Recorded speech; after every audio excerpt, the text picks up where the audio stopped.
이제 로마서 5장으로 넘어갔습니다. 5장의 시작은 그러므로라고 시작합니다. 이 그러므로는 어디에 대한 그러므로냐면 사람이 믿음으로 의롭다 여겨진다. 그러므로 그 여기심을 받은 사람의 삶의 내용은 어떠한가가 이제부터 시작되는 거예요. 이전에 서론을 통해서 우리가 왜 죄인이며 어떠한 죄인인지에 대해서 지금까지 이제 나누고 또 오직 믿음으로 의롭다 하심을 받는다라는 유일한 길, 근거를 우리가 또 아브라함을 통해서 나누었다면 이제는 그렇다면 믿음으로 의롭다, 칭의라 그래요. 칭의를 받은 사람에게 생기는 유익은 무엇인지에 대해서 오늘 말씀은 조명하고 있는 것입니다. 여러분, 믿음으로 의롭다 여겨진다는 것을 다시 한번 좀 정리하기를 원하는데요. 우리는 무엇을 믿습니까? 하나님을 믿습니다. 하나님을 믿는다는 것에 대한 가장 대표적인 예로 누가 있었죠? 아브라함이 하나님을 믿으니 그 믿음을 의롭다 여겼다는 거예요. 아브라함이 하나님을 믿었습니다. 아브라함이 하나님을 믿은 것은 두 가지예요. 무엇을 믿었냐면 첫째, 바랄 수 없는 중에 바라는 믿음. 따라해 보겠습니다. 바랄 수 없는 중에 바라는 믿음. 하나님이 누구신지를 믿었어요. 그분은 전능하시다는 것이죠. 하나님, 그러니까 대상을 믿는데 그분은 전능하신 하나님을 믿는 것입니다. 특별히 두 번째, 그 믿음의 구체적인 내용은 뭐냐면 따라해 보겠습니다. 그 약속을 이룰 것을 확신하는 믿음. 전능하신 하나님 대상을 믿고 그 내용에 있어서는 하나님이 약속하신 것을 반드시 이루신다는 것을 믿는 거예요. 그게 하나님을 믿었다는 거예요. 아브라함에게 있어서 그것은 무엇이죠? 약속의 자녀를 내 씨를 통해 줄 것이다라는 그것을 믿은 것이죠. 그럼 우리는 이제 무엇을 믿는가? 아브라함이 그 하나님을 믿어 의롭다 여겨졌다면 이제 우리는 무엇을 믿느냐면요. 그것이 로마서 4장의 마무리인데 우리도 동일하게 하나님을 믿습니다. 하나님을 믿는데 그 대상에 있어서는 바랄 수 없는 중에 바라는 믿음, 하나님 전능하심을 믿는 건데 그 전능하심을 믿는다는 것은 뭐냐면 죄인된 우리가 구원받을 수 있다는 걸 믿는 거예요. 하나님 전능하시니까. 나 같은 사람도, 자격 없는 나도, 도무지 가능성 없는 나도 하나님 전능하시니까 구원하실 수 있다. 바랄 수 없는 중에 바라는 믿음. 특별히 그 약속에 있어서 그 내용은 무엇입니까? 바로 예수 그리스도인 것입니다. 예수님이 우리의 죄 때문에 십자가에 달려 죽으셨기에 우리의 죄값은 치러졌고 예수님이 다시 살아나셨기 때문에 우리 또한 죽지 않고 죄의 삭은 사망이거든요. 예수님 믿지 않는 모든 인생은 한 번 죽은 것은 사람에게 정해진 것이요 그 후에는 심판이 있으리니 죽음을 향해 가는데 예수님이 죽음이라는 쳇바퀴를 끊었어요. 이것을 신학적 용어로 멋있는데 죽음의 죽음 또는 죽음의 취소예요. 죽음을 죽이셨어요. 예수님의 부활로. 그래서 우리는 죽으러 가는 인생이었지만 예수님의 부활, 그 약속을 믿는 자는 사망에서 생명으로 옮겨진 것, 예수님과 함께 살 것을 믿는 거예요. 그 예수님, 하나님의 약속이신 예수 그리스도를 믿는 것, 그 믿음으로 우리는 의롭다 여겨지는 것입니다. 이 예수님을 믿으시기를 소원합니다. 로마서 4장, 그래서 지난주에 마무리 말씀인데 함께 다시 한번 읽어볼까요? 로마서 4장 24절 25절 시작. 의로 여기심을 받을 우리도 위함이니 곧 예수 우리 주를 죽은 자 가운데서 살리신 이를 믿는 자니라. 예수는 우리가 범죄한 것 때문에 내줌이 되고 또한 우리를 의롭다 하시기 위하여 살아나셨느니라. 아멘. 이것을 믿으십니까? 이것을 믿는 것입니다. 우리 자신을 보는 것이 아니라 하나님을 믿는 것, 그 아들 예수 그리스도를 믿는 것입니다. 저희 승리가 가끔 보면 믿음이 엄청 좋습니다. 대단한 믿음의 소유자인데 아빠는 자기가 원하는 걸 다 해준다고 믿어버립니다. 이게 상당히 부담스러울 때가 있습니다. 아빠가 돈 벌으면 원하는 건 다 사줄 것처럼 믿는 믿음. 네. 특별히 자기 삶에 부족함이 없고 가끔씩 승리랑 얘기하면 참 이 친구처럼 행복한 인생이 없어요. 지금 사는 게 천국이래요. 믿음, 미래 걱정이 없고 따뜻한 집에 따뜻한 밥은 자연스럽게 언제든지 나온다고 생각하는 확실한 믿음의 소유자인 겁니다. 심지어는 방학이 됐더니요, 파크라는 파크는 다 갈 것을 믿고 있습니다. 워터파크, 키즈파크, 스노우파크, 모든 파크를 다 갈 것을 믿습니다. 너무 믿고 이미 누리고 있어서 이미 행복해요. 이미 행복해. 대단한 믿음입니다. 그러면 분주해지는 건 누구냐면 아빠입니다. 그렇게 믿어버리니까 저는 인간적으로 부족하고 돈 걱정, 미래 걱정에도 그 믿음 저버리고 싶지 않고, 그래서 최선을 다해서 방학 동안에 이 파크, 저 파크를 저희 큰형님과 함께 가려고 계획 중에 있는 것입니다. 제가 어찌됐건 책임을 지려고 하는 거예요. 너무 믿어버리니까 행복하라고. 그렇죠? 근데 한편으로 그 믿음이 고맙더라고요. 날 이렇게 믿는구나. 똑같아요. 이게 믿음입니다. 하나님이 하실 것을 믿어버리는 거예요. 그리고 행복한 거예요. 하나님이 책임질 것을 여러분 믿으시기 바랍니다. 그게 또 하나님을 기분 좋게 하는 행위인 것입니다.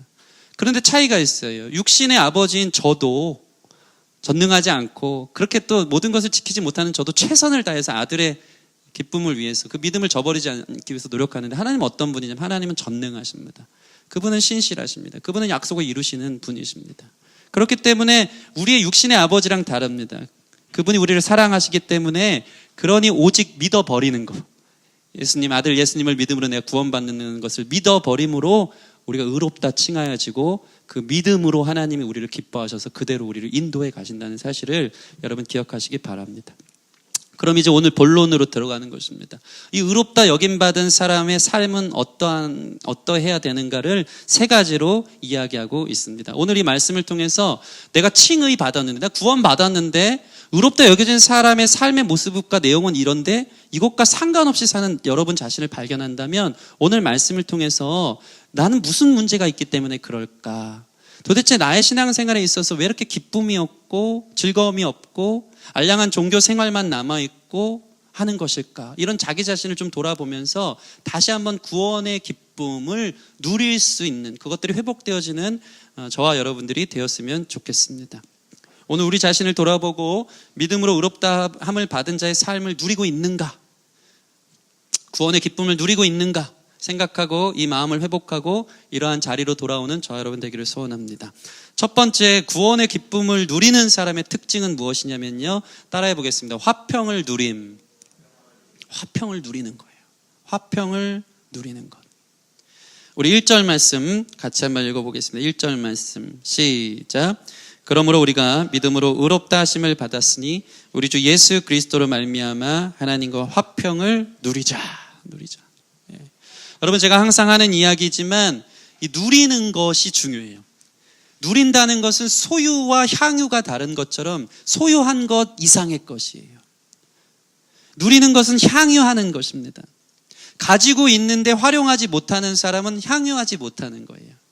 여러분, 이미 주님의 구원을 여러분 믿음으로 받으셨습니까? 주께서 여러분들 구원하신다는 사실을. 그럼 이게 우리 안에 소유된 거예요. 소유됐음에도 불구하고 이것을 누리지 못하는 수많은 사람들이 있다라는 것입니다.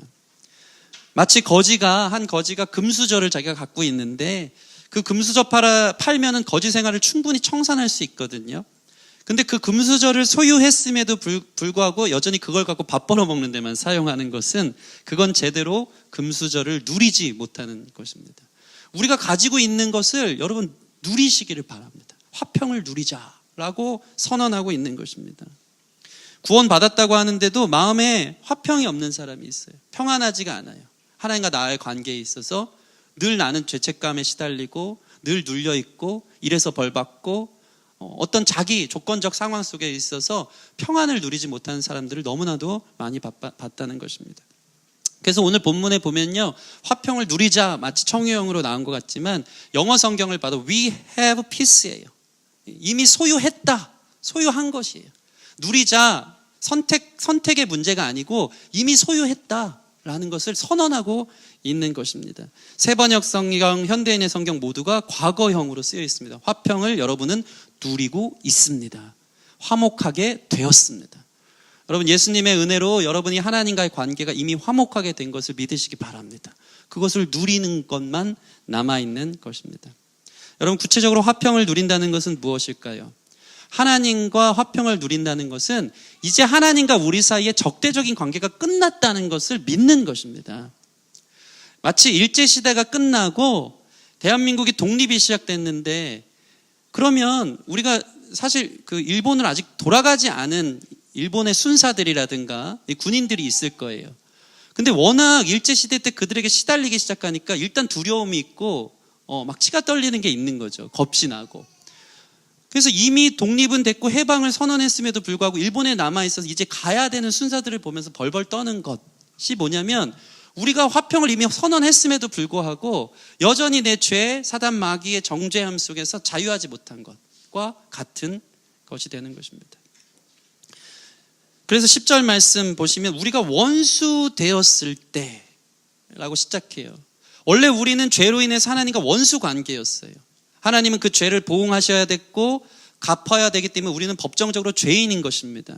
그런데 예수 그리스도로 인해서 우리의 죄값이 청산되어진 것이고, 이제 우리는 무엇이 됐죠? 죄인에서 하나님께서 우리를 양자 삼으셨죠. 따라해보겠습니다. 죄인에서 우리를 자녀 삼으셨습니다. 법정적 죄인에서 예수님을 통해서 우리가 양자, 그분의 자녀가 된 것입니다. 로마서 8장 15절 말씀 이런 말씀이 있습니다. 너희는 다시 무서워하는 종의 영을 받지 아니하고 양자의 영을 받았으므로 우리가 아빠 아버지라고 부르짖느니라. 더 이상 하나님은 우리의 심판자가 아니에요. 우리의 아버지가 되신 것입니다. 그거를 여러분이 머리로만 아는 게 아니고 그것을 누릴 줄 알아야 돼요. 누릴 줄 알아야 되는 것입니다. 하나님이 심판하는 판사에서 우리 아버지가 된 것입니다. 죽었다 깨나도 하나님은 예수 그리스도를 통해서 구원받은 주님의 자녀들의 호적을 파는 일이 없습니다. 여러분이 어떤 죄를 지어도, 과거에 지을 죄, 현재 짓는 죄, 짓고 있는 죄, 미래에 짓는 모든 죄를 예수님께서 완전히 십자가에서 청산하신 것을 믿으시기 바랍니다. 그럼 이제 그분 안에 담대히 나아갈 수 있는 일만 있는 거예요. 그분의 화평을 누릴 수 있는 일만 열려진 것입니다. 그래서 하나님이 우리를 아버지처럼 가끔 징계하시긴 해도 우리를 향해 진노하셔서 심판을 쌓아두진 않는다는 사실을 기억하시기 바랍니다. 우리가 삐딱하게 흘러가도 아버지가 우리를 다루시는 과정 가운데 있을 뿐이지 그것으로 인해서 우리가 심판받을 죄인의 입장으로 가는 경우가 없는 것입니다. 예수님이 우리를 구원하셨음에도 불구하고 여전히 죄책감에 시달리는 분들이 있다면, 여러분 다시 한번 우리가 주님의 자녀라는 사실에 있어서 그분의 관계 속에서 호적파는 일이 없다라는 것을 믿고 자유함을, 그 화평을 누리시는 저와 여러분 됐으면 좋겠습니다. 이러한 자녀의 좀 뻔뻔함을 가질 수 있는 저와 여러분 됐으면 좋겠어요. 왜 그 짐을 여전히 지려 하고 여러분이 예수님께서 우리의 하나님과 관계를 열어두셨음에도 불구하고 책임지려 하고 두려워하고 계십니까? 저는 제가 일주일 동안 승리랑 요즘 많이 살아서 승리 예화만 많습니다. 저희 승리가 뻔뻔해져서 좋은데 왜 좋으냐면 엄청 뻔뻔해요. 잠자기 전날 물을 많이 먹고 자면요, 어떡하겠습니까? 반드시 이불에 오줌을 쌀 것이라는 이제 걱정이 우리 부모가 앞섭니다. 그러면 자다가 중간에 꼼지락거리기라도 하면은 100% 지금 오줌이 매려워서 그런 거기 때문에 잠결에라도 막 일으켜 세서 오줌 싸러 가요. 그럼 요즘은 컸다고 귀찮아서 안 매려요 하고 계속 자고 있습니다. 그럼 어떻습니까? 결국 예상대로 오줌을 쌉니다. 6살 됐더니 이제 양도 어마어마해서 이불이며 요며 침대 속까지 다 젖어버립니다. 이게 너무 사태가 큽니다. 저희 부모도 감정적 동물이라 내가 뭐라 그랬어 하면서 화를 내긴 하지만 참고 있다가 그렇게 되니까 더 화가 나고 그럴 줄 알았던 것이죠. 근데 갑자기 승리가 움직이기 시작하는데 승리가 죄책감에 시달려서 막 오줌 싸놓고 안 쌌다고 하든가, 막 자기 몰래 수습한다고 다 자고 있는데 그 어린애가 가서 걸레로 막 이렇게 조금씩 한다고 쳐봐요. 얼마나 없습니까? 그래봤자 수습이 안 되는 것이죠. 승리야, 왜 이렇게 돌아다녀? 일로 와, 들어와. 왜 이렇게 예배 시간에 돌아다니는 거 아니야? 한쪽에 앉아있어. 옆에. 저기 환세 삼촌 옆에 앉아있든지. 그래. 그래도 칭찬하는 거야, 승리. 그러면 이 승리가 참 뻔뻔한 게, 자기 혼자 그 죄책감에 시달리면서 이거 얘기해 마라 막 그러든가, 아니면 엄마 아빠 안 걸리게 오줌 싼 거 그 위에서 계속 자고 있어야지. 어찌됐건 시간 지나면 아는 일인데. 근데 승리가 어떡하냐면, 엄마 나 오줌 쌌어. 얘기하는 거예요. 무섭지만 얘기해요. 어차피 수습 불가라는 걸 자기도 알아요.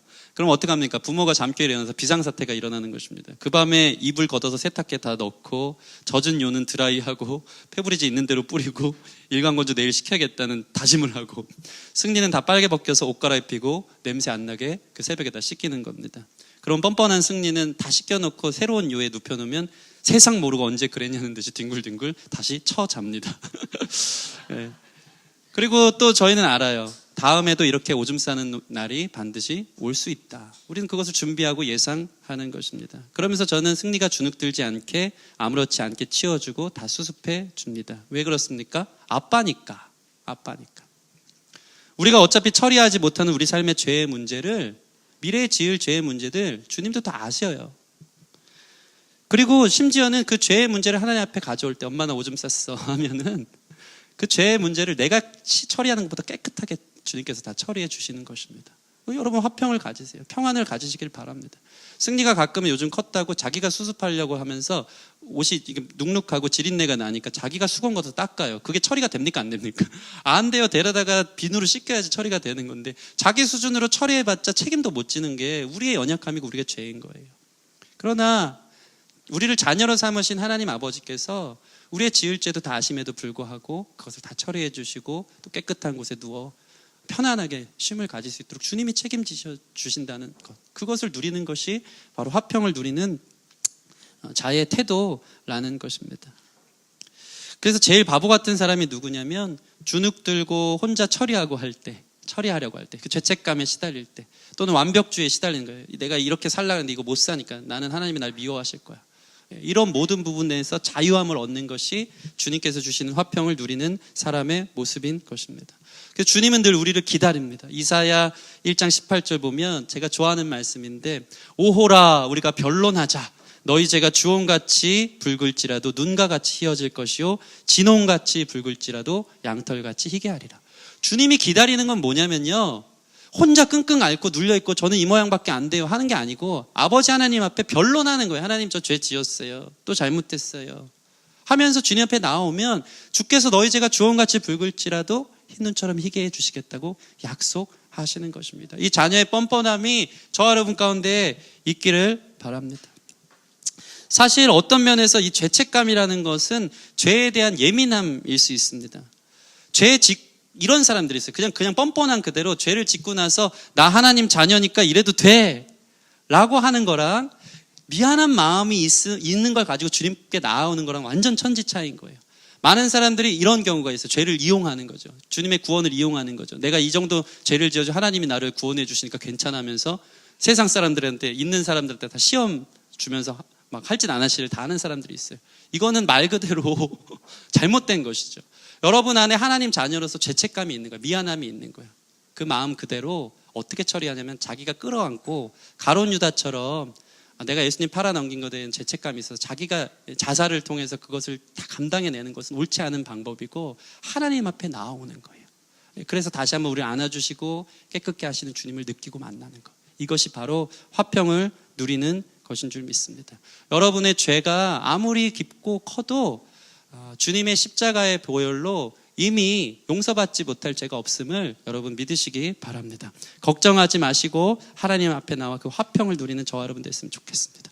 그래서 오늘 말씀의 1절 말씀 보시면 뭐라고 나와 있습니까? 그러므로 우리가 믿음으로 의롭다 하심을 받았으니 우리 주 예수 그리스도로 말미암아 화평을 누리는 거예요. 예수님을 통해서 우리는 화평을 누린다는 사실을 기억해야 합니다. 예수님이 계시니까 자기 자신에 대한 비중을 두고 자기가 눌려있지 말라는 거예요. 예수님이 다 해결하셨으면 여러분 믿으시고 주님께 나아가도록 하시기를 바랍니다. 예수님이 다 지고 가신 것입니다.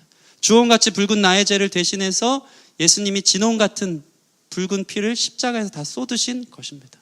내가 그것을 끌어안는 게 아니고, 그때 우리는 믿음의 주여 우리를 온전케 하시는 예수님을 바라보는 거예요. 십자가 앞에 나아가 내 죄 짐을 풀어 놓는 거예요. 그러면 여전히 내 죄가 저렇게 예수님처럼 십자가에 달려 죽어야 되는 죄인데 예수님께서 그것을 해결하셨음을 믿고 우리와 하나님과의 관계는 화목해 되어지는 것입니다. 이 화평을 누리시는 저 여러분 되기를 바랍니다. 두 번째, 이 화평을 누리는 사람을 우리가 과거로 얘기했어요. 이미 화평이 신분적으로 주님과의 자녀로서의 신분적 변화가 왔다면, 두 번째는 어떻게 되냐면 그 은혜에 날마다 들어가는 현재적 삶의 기쁨이 있습니다. 우리 2절 말씀 같이 한번 읽겠습니다. 2절 말씀 시작. 또한 그로 말미암아 우리가 믿음으로 서 있는 이 은혜에 들어감을 얻었으며 하나님의 영광을 바라고 즐거워하느니라. 아멘. 아멘. 이 2절 말씀을 세 번역 성경으로 보면요, 우리는 또한 그리스도로 말미암아 지금 서 있는 이 은혜의 자리에 나오게 되었으며, 그리스도인이 구원받은 기쁨을 누리는 모습 중에 한 가지는 뭐냐면 현재 날마다 주님의 은혜 앞에 나올 수 있는 길이 열려졌다는 거예요. 저와 여러분이 예배 가운데 나온 것이 하나님의 은혜인 줄 믿습니다. 우리가 또 하나님의 은혜, 주님의 말씀을 받을 수 있는 길이 하나님의 자녀이기 때문에 열려졌다는 사실을 여러분 믿으시기 바랍니다. 신분적으로, 상태적으로 불화의 상태에서 화평을 누리는 상태가 됐으니까 우리는 언제든지 하나님께 나아갈 수 있는 길이 열려졌다라는 것입니다. 현재 진행형인 것입니다. 제가 항상 하는 얘기지만 이것을 바로 성도의 견인이라고 합니다. 성도의 견인은 뭐냐면 주님께서는 언제든지 우리가 주님께 나아가기만 하면 은혜의 수돗물을 콸콸콸 다 틀어놓고 준비하고 계세요. 수도꼭지를 열기만 하면 하나님의 은혜가 폭포수처럼 부어진다는 것입니다. 여러분, 주님의 은혜가 오늘도 기다리고 있기 때문에 그 주님의 은혜를, 마음을 열어서 은혜의 수도꼭지를 여시기 바랍니다. 그러면 주님의 영광이 우리 가운데 부어지고 그분의 은혜가 부어져서 그 안에 즐거워하는 일들이 일어나게 되는 줄 믿습니다. 특별히 은혜로 들어간다라는 것은 헬라어로 프로사고게라고 하는데, 이것은 소개받는다는 거예요. 소개받는다. 뭘 소개받냐면요, 2절 말씀에 보면, 우리 2절 말씀 다시 한번 같이 한번 읽어볼까요? 2절 말씀 시작. 또한 그로 말미암아 우리가 믿음으로 서 있는 이 은혜에 들어감을 얻었으며 하나님의 영광을 바라고 즐거워하느니라. 아멘. 여기서 나타나는 그로 말미암아도 예수님을 말하는데, 여기서 얘기하는 예수님의 역할은, 아까 화평케 하신 주님의 역할은 우리를 구원해 내신 주님의 십자가에 대속하심이라면, 여기서 나오는 예수님의 역할은 우리를 하나님께로 소개하는 역할인 거예요. 이 헬라어에 나타나는 이 프로사고게라는 뜻이 소개하다라는 의미라고 했어요. 예수님의 역할은 우리를 하나님께 중매하는 역할입니다. 중매하는 역할. 예수님이 우리의 손을 잡고 이제 하나님께 나아가자. 그분이 얼마나 좋은 분인지 너희는 모를 거야 하면서 주님께로 인도해 가는 거예요. 손을 잡고 예수님이 우리를 하나님께로 인도해 가는 것이 구원받은 자가 누릴 수 있는 놀라운 기쁨이며 특권이라는 것입니다. 히브리서 10장 19절. 그러므로 형제들아, 우리가 예수의 피를 힘입어 성수에 들어갈 담력을 얻었나니. 예수님의 피로 인해서 그분께서 우리와 하나님과 관계로 인도해 가시는 길을 열어두신 것이기 때문에 그것을 누리고 찾아가는 것이 중요한 것입니다. 그분의 영광을 바라고 즐거워하는 저와 여러분 되었으면 좋겠습니다. 이것을 예배 때마다 누리시기를 소원합니다. 여러분, 하나님의 영광을 맛보았습니까? 그런 경험이 있으십니까? 이것은 세상의 그 어떤 영광보다도 더 귀한 영광이고 세상 그 어떤 은혜보다도 더 큰 은혜라는 것을 우리는 경험하게 될 것입니다. 저는 예전에 항상 이 얘기를 하는데, 그 주의 아름다운 처소 간절히 따라갑니다, 이 찬양을 한 2시간을 한 적이 있어요. 똑같은 찬양을. 예배팀 공동체가 같이 끌어안고 기도해주고 어깨에 손 얹고 기도해주면 이 찬양을 하는데, 그때의 그 대학교 때 하나님의 임재의 그 추억, 그 영광에 사로잡힌, 그 어떤 것도 부럽지 않고 이 은혜 하나면 족하고 그 영광을 너무나도 사모하고 싶은, 이 세상에서 구할 수 없는 놀라운 영광을 맛본 경험이 제 안에 있습니다. 여러분, 예배 안에 이러한 하나님의 영광, 하나님의 은혜가 폭포수처럼 쏟아지는 것을 경험할 수 있는 저와 여러분들이 되어지기를 소원합니다. 이 영광을 바라보고 누리는 것, 그것이 우리에게 열린 현재 진행형적 구원받은 사람들이 누릴 수 있는 기쁨이요 특권이라는 것입니다. 가만 보면 대기업 회장의 회장실에서 유일하게 소파에 들어 누워서 널브러져 있는 존재가 있어요. 가서 회장실에 가서 음식도 마음껏 시켜 먹고 회장 책장에 꽂혀져 있는 책을 꺼내서 마음대로 보는 인물이 있습니다. 그게 누굴까요? 유일한 한 명, 회장의 아들입니다. 회장의 아들. 남들에게나 어려운 회장이고 비서고 종이지 자녀에게는 그 사무실을 들어갔다 나왔다 하는 것은 일도 아니고 아버지께 다 자기 거와 같은 거예요. 마치 이것과 같습니다. 우리가 하나님의 영광을 누리는 것은 우리가 자녀가 되었기 때문에 예수님이 우리를 그곳으로 인도해낼 때 서스럼 없이 그 자리에 가서 하나님 주신 놀라운 축복과 은혜를 경험하는 것, 그것이 바로 자녀의 권세라는 것입니다. 주님의 영광 앞에 매 순간 들어갈 수 있는 자격이 우리에게 열렸기 때문에 그 자녀의 권세를 누릴 수 있는 저와 여러분 되었으면 좋겠습니다. 마지막 3번째, 따라해 보겠습니다. 환난 중에도 소망이 있는 것이다. 이것은 미래적인 거예요. 과거적으로 우리가 하나님과의 자녀가 되었고 화목해 되었고 그 은혜로 우리는 날마다 주님 앞에 나아갈 길이 열렸고 이게 얼마나 큰 은혜요 특권이고 기쁨인지 모릅니다. 그리고 미래적으로도 우리에게는 환난 속에서 오히려 소망이 생긴다는 것이 구원의 기쁨을 가진 사람들의 특징인 것입니다. 우리 3절에서 4절 말씀 같이 읽겠습니다. 3절에서 4절 시작. 다만 이뿐 아니라 우리가 환난 중에도 즐거워하나니 이는 환난은 인내를, 인내는 연단을, 연단은 소망을 이루는 줄 알미로다. 아멘.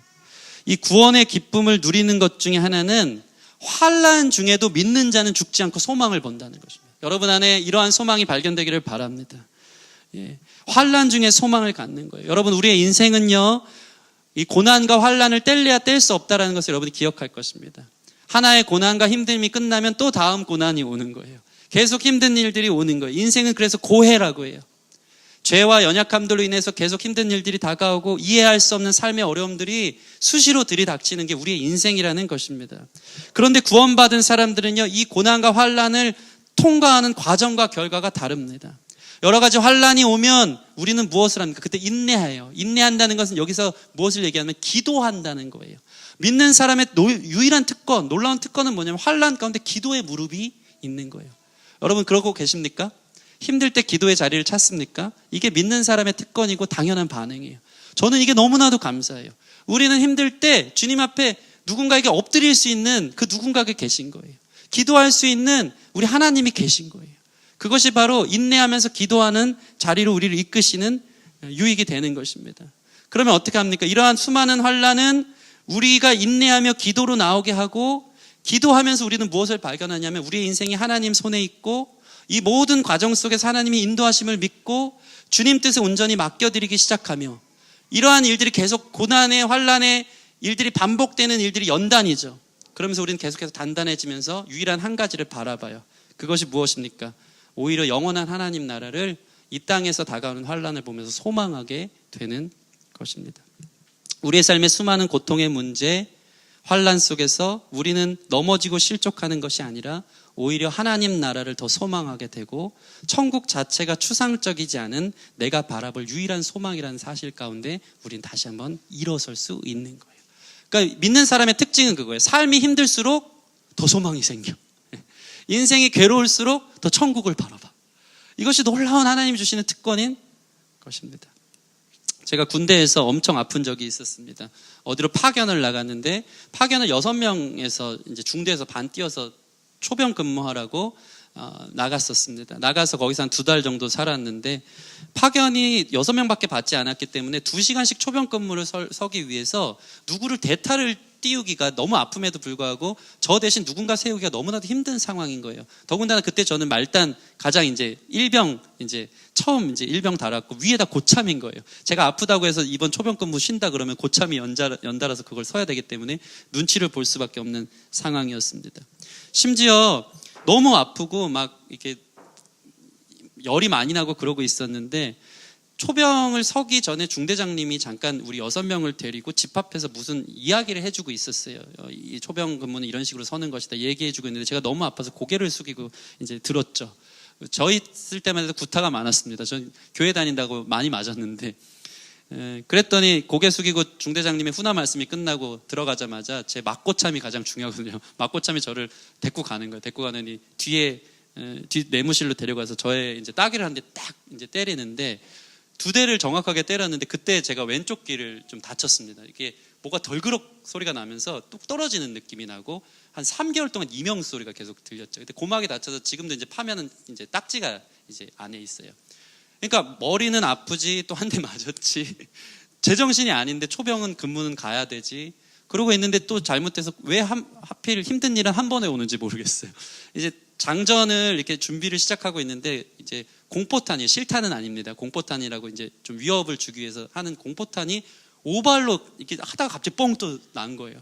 나니까 아까 때렸던 고참이 데리고 와가지고 너는 영창 갈 준비하라고 여기 초병 갔다 오면 막 이러면서 완전히 이제 가다가 이제 막 이제 너무 머리가 아프고 힘드니까 막 토를 막 하고 이러면서 초병 근무를 2시간 동안 선 적이 있습니다. 썼는데 비가 막 이제 오는 거예요. 얼마나 마음이 참 내리는 비와 함께 제 눈물도 떨어지고 2시간 동안 서 있는데 제가 그러고 있는데 갑자기 하나님 앞에 이제 기도를 했죠. 하나님 죽겠네요. 너무 힘드네요. 살려주세요. 살려주세요. 그러고 있는데 갑자기 누가 봐도 미친놈처럼 미소가 지어지는 거예요. 저 미친 것 같죠? 미소가 지어지는 거예요. 웃으면서 그래, 다 지나갈 일이다. 내가 갈 곳은 내가 군대에서 영원히 있는 것도 아니고 내가 갈 집이 있다. 집이 있다. 그러면서 찬양 하나가 생각나는 거예요. 오직 주만이 나의 반석, 나의 구원이시니 오직 주만이 나의 산성, 내가 요동치 아니하리. 여기는 잠깐 있을 것이고 여기는 지나갈 것이고 나는 내가 돌아갈 집이 있고 또 그곳에 가면 따뜻한 가정이 있고 무엇보다 그때 제가 눈물 흘리면서 기도할 수 있었던 게 뭐냐면 위로받을 수 있는 공동체가 있었다는 거죠.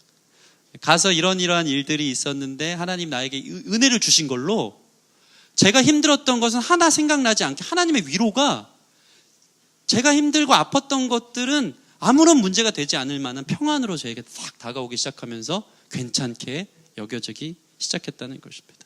이것이 바로 믿는 사람에게 주어지는 환난 가운데 오히려 소망이 더 극대화되고 집중되어져서 그것이 더 바라보게 되는 놀라운 은혜라는 것입니다. 우리 고린도전서 1장 6절에서 7절 말씀 같이 한번 보겠습니다. 고린도전서 1장, 고린도전서 아니고 후서인데 잘못 이제 나온 것 같습니다. 제가 읽어드릴게요. 네네. 우리가 환난 당하는 것도 너희가 위로와 구원을 받게 하려는 것이요 우리가 위로를 받는 것도 너희가 위로를 받게 하려는 것이니 이 위로가 너희 속에 역사하여 우리가 받는 것 같은 고난을 너희도 견디게 하느니라. 너희를 위한 우리의 소망이 견고함은 너희가 고난에 참여한 자가 된 것 같이 위로에도 그러한 줄 알미라. 여기 뭐라고 말하겠습니까? 너희를 위한 우리의 소망이 견고함은 너희가 고난에 참여하는 자가 된 것 같이 위로에도 그러한 줄을 압니다. 이게 그리스도인이 세상이 감당 못하는 구원의 기쁨과 소망을 가진 사람들의 태도라는 것입니다. 힘들고 어려움이 올수록 우리의 소망은 더 견고해지는 것. 그것이 이 세상 어떤 고난을 뛰어넘을 주님의 위로가 된다는 사실이 저와 여러분 가운데 구원을 받은 사람의 기쁨으로 누릴 수 있기를 바랍니다. 이것이 구원받은 사람이 누리는 기쁨의 수준인 것입니다. 하늘 아버지가 계시고 그 영광을 내가 주님 앞에 나아갈 때마다 바라고 즐거워하고 누릴 수 있으며 이 세상이 힘들수록 더 명확하게 천국을 사모하게 되는 것. 이것이 구원받은 사람의 말할 수 없는 기쁨이에요. 여러분 안에 이 기쁨이 있으십니까? 이것을 누리고 계십니까? 이것이 매우 중요한 것입니다. 바울은 이것을 누리기를 원한다고 이야기하고 있습니다. 이것을 우리가 다 이론상으로는 아는데 하나님이 예수님이 우리 죄 사하셔서 화목케 하셨죠. 우린 주님의 자녀죠. 다 아는데 문제는 뭐냐면 내가 하나님과 화목하다고 자녀라고 고백함에도 불구하고 우리 안에 그 평안이 없고 당신 안에 이런 화목함이 있습니까? 화평이 있습니까? 이런 은혜가 있습니까? 하면 꺼려하고 대답하지 못하는 이유가 무엇이냐? 바울은 그 이유를 두 가지로 오늘 보고 있습니다. 첫 번째는 뭐냐면 우리가 이 모든 것을 제가 말씀을 전하는 것을 통해서 이론으로 안다고 해서 되는 게 아니고 이것이 실제적으로 경험되어져야 되는 것이 매우 중요합니다. 이 화평을 경험하는 것. 내가 죄 가운데 도무지 헤어나올 수 없는 죄 가운데 사단의 정죄 가운데 이 죄 때문에 내 인생이 망하는 것 같고 이 올무로 인해서 나는 내 인생이 끝났고 하나님도 이 죄는 어떻게 하실 수 없을 거라는 그 철저한 절망 가운데 있는 우리 안에 예수님의 십자가가 보여지기 시작하는 것을 경험하고 이 주홍같이 붉은 죄가 저 십자가에 달리신 예수님이 대신 저 주심으로 인해서 나는 하나님과 화평케 되었다라는 것이 경험되어지는 것이 매우 중요한 것이죠. 그분의 사랑을 경험하는 거죠. 그분의 은혜에 나아갈 때마다 이전에는 죄와 뒹굴다가도 나를 자녀로 삼으셨기 때문에 은혜 앞으로 나아갈 때마다 하나님이 수도꼭지를 열어주셔서 내 아들이다, 내 사랑이다, 다시 너를 세워주고 일으켜주시는 그 주님의 사랑을 경험하는 것. 환난 가운데 주님이 나와 함께 하시고 천국의 위대한 소망을 보여주시는 그 주님의 사랑을 경험하는 것이 매우 중요하다라고 사도 바울은 이야기하는 거예요. 그러니까 사실 우리의 얘기가 지식도 매우 중요하죠. 말씀은 우리의 지식을 깨워 감정으로 내려가고 우리의 인격적 변화를 가져오는 거니까. 근데 중요한 건 뭐냐면 여러분이 여기에만 머물러 있는 게 문제인 거예요. 아는데 안 되는 것. 여러분 이것을 체험하시기를 바랍니다. 이 체험을 누가 하는 것입니까? 성령께서 하게 하시는 거예요. 우리 5절 말씀 같이 한번 읽겠습니다. 5절 말씀. 시작. 소망이 우리를 부끄럽게 하지 아니함은 우리에게 주신 성령으로 말미암아 하나님의 사랑이 우리 마음에 부은 바 됨이니. 아멘. 따라해 보겠습니다. 하나님의 사랑이 우리 마음에 부은 바 됨이니. 이 부었다라는 것을 영어로 보면 pour out이에요. 이거는 우리 그 개역개정 성경 뭔가 약해요. pour out은 무엇이냐면 쏟아붓는 거예요. 하나님의 사랑이 쏟아 부어지는 것을 여러분들이 경험하기를 소원합니다. 나의 죄책감보다 더 큰 하나님의 사랑이 부어지는 것을 경험하는 거예요. 세상의 즐거움보다 하나님의 영광을 누리는 기쁨을 주님께서 쏟아 부어주시는 것을 경험하는 거예요. 환난보다 더 큰 소망을 쏟아 부어주시는 것을 경험하는 것, 이것이 매우 중요합니다. 여러분 이런 경험이 있으십니까? 하나님이 은혜 주시면요 폭포수처럼 주시던데요. 제 죄책과 눌림 가운데 있을 때 하나님이 한번 우리를 다루시기 시작하면 성령께서 도무지 어떻게 할 수 없는 제 논리 속에 있는 제 자신을 그럼에도 불구하고 우리를 자유케 하시는 주님의 말씀으로 인도하여서 완전한 자유와 해방, 기쁨을 주시는 것을 우리가 경험한다는 것입니다. 이것이 오늘 예배 가운데 경험되어지기를 소원합니다. 두 번째, 이러한 성령의 역사는요 철저히 예수님께 향하고 있습니다. 우리 6절에서 8절 말씀 같이 읽겠습니다. 6절에서 8절 시작.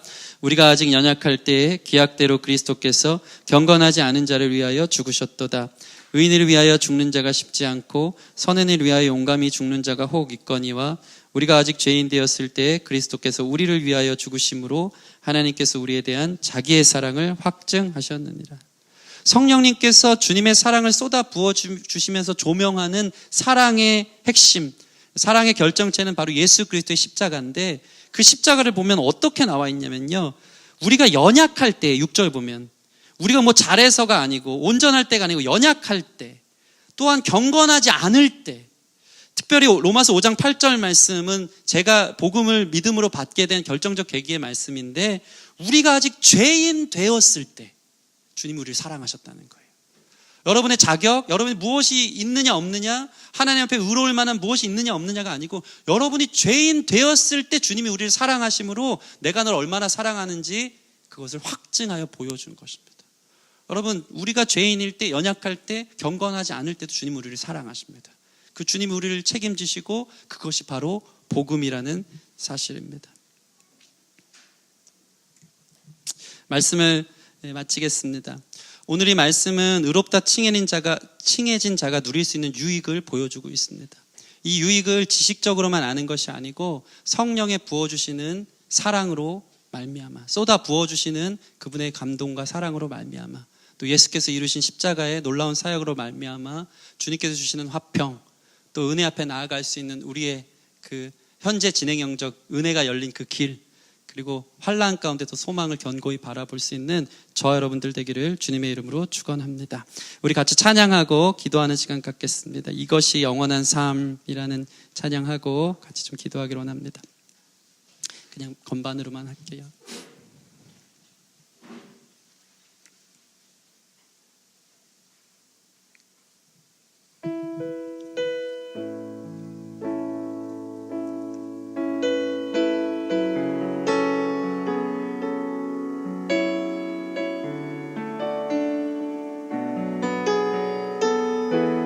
찬양하겠습니다. 영원한 사귐에, 영원한 사귐에 날 초대하시네. 주님을 누리며 사는 것, 날 지으신 대로, 날 부르신 대로 주님과 함께 걷는 삶. 다시 한번, 영원한 사귐에, 영원한 사귐에 날 초대하시네. 주님을 누리며 사는 것,